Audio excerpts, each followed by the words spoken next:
Hi, I'm Kendra Bailey Morris, and welcome to the Heart of the Home. Today we're going to be making a really great salad recipe, and this is a recipe that I came up with. It's kind of a winterish salad. It's a mixed greens, or you could use arugula, or you could use spinach, and we're going to toss it with a toasted hazelnuts and some pears, and then finally top it with some fried goat cheese. Yes, fried goat cheese, you can do this, and it's really, really good, trust me. So I'm going to show you how. First, what I'm going to do is go ahead and make our vinaigrette. And this type of vinaigrette that I'm about to make is a very classic French-style vinaigrette. It works on any type of salad, so this is a good one to keep in your recipe file for sure. And what I'm going to do is begin by adding a little bit of champagne vinegar. You could use apple cider vinegar, you could use white vinegar, you could use flavored pear vinegars, raspberry. It's really up to you what you would like to use. And then I'm going to add some Dijon mustard. That in there. I'm going to add some honey. You could add some sugar if you like. I like to use honey because it dissolves much better and doesn't have that grainy texture. And then I've got some shallots, and I've got about a teaspoon or so of shallots that I'm going to add here. And what I'm going to do is just whisk this together, and you really just want to blend it. So what I'm going to do now is add the extra virgin olive oil, and I'm going to add it in a steady stream so it emulsifies, meaning it comes together as one unit, and it's not a separate dressing, meaning that it's not separated in the sense that your vinegar is separated from your oil. And the way that you do this is what I'm doing right here. It's a little laborious. You can do it in a food processor if you like.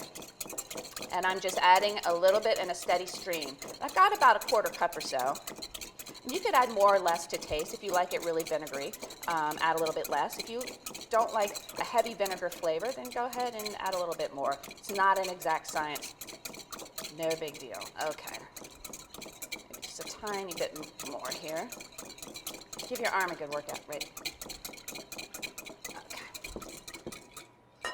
Finally, now that this is done, I'm going to add a small pinch of salt. Not too much because I've got vinegar in there, and that's a lot of acid. And a little bit of black pepper. And this is done. You could set this aside. You can make this days ahead and keep it stored in your fridge, no problem. So what I'm going to do now is I'm going to start my fried goat cheese. And what I've got here is just some plain chèvre, a basic plain goat cheese that comes in the log. And what I've done is I've chilled it a bit. Goat cheese is a lot easier to work with when it's slightly chilled so it doesn't break apart. Got some panko crumbs, and I'm adding some salt and some black pepper, and then I've got some herbs, and I've got a mixture of thyme and some basil. You could use whatever herbs that you like, or leave the herbs out if you like. And I'm just going to mix that together. And now I've got my goat cheese slices. They're about a ½ inch thick, and what I'm going to do is roll them in a little bit of egg wash, and it's just one whisked egg. And then I'm going to roll them in these panko crumbs. And then I'm going to set them aside on this plate. And we're going to do these one by one.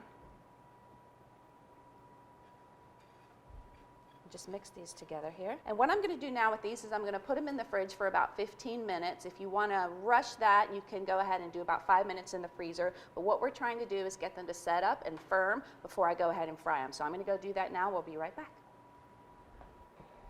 Okay, so what I have here in my pan is about a ¼ inch to a ½ inch of oil, and what I'm using today is a mixture of vegetable oil, canola oil, and olive oil. Now you could use just vegetable oil if you want to, but I kind of like the olive oil flavor in there. I wouldn't use all olive oil because it doesn't fry very well, because its heat point, it will start burning before you could get it to the temperature you would like for frying. These have been chilling, so these are ready to go, and I'm going to go ahead and drop them in the oil. So what I'm going to do now is go ahead and continue to fry these till they're nice and crispy and brown and warm in the center. It's really, really, really good. Great spread on a cracker as much as it is on a salad. I'm going to do these probably 4 to 5 minutes on each side, and then we'll come back and assemble our salad. So as you can see, our goat cheese is getting nice and brown.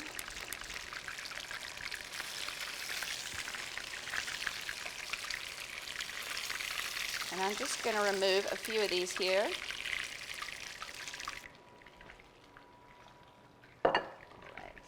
this off the heat. Those look great. And what I'm going to do now is go ahead and take a little bit of my dressing, and I'm going to toss it with my greens. Just a little bit, just to coat them lightly. This is just a great way to serve it. And you can serve the rest of the dressing on the side. And as I mentioned, any type of mixed green will do. If you want to use fresh baby kale, or if you want to, you go ahead and use arugula, or in this case, it's just a general spring mix. Any is fine. And I'm going to plate this up like so. And I'm going to take a couple of pieces of our fried goat cheese. And Virginia makes some really wonderful goat cheeses. I encourage you to go and seek out Virginia-made goat cheese. Really, really great stuff. Take a couple of pieces here, just like this. Meanwhile, I've also toasted some hazelnuts. And when you get raw hazelnuts and toast them, you want to toast them at about 325 to 350 for maybe 15 minutes. And then you can actually take a towel, and I've already done this, and rub it and put them in the towel, rub them together, and the skins will come off, because the skin's a little bit tough sometimes. But I really like the crunch of roasted hazelnuts. And it's really important to roast them. Raw hazelnuts kind of have a bitter flavor. They actually develop a lovely flavor and texture once you roast them, so don't skip that step. You could also substitute walnuts if you wanted to, or pecans.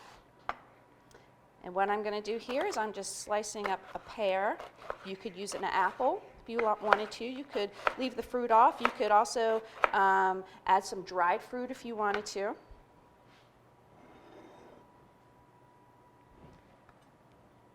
Just going to plate this up. I've got just a few pieces of this pear.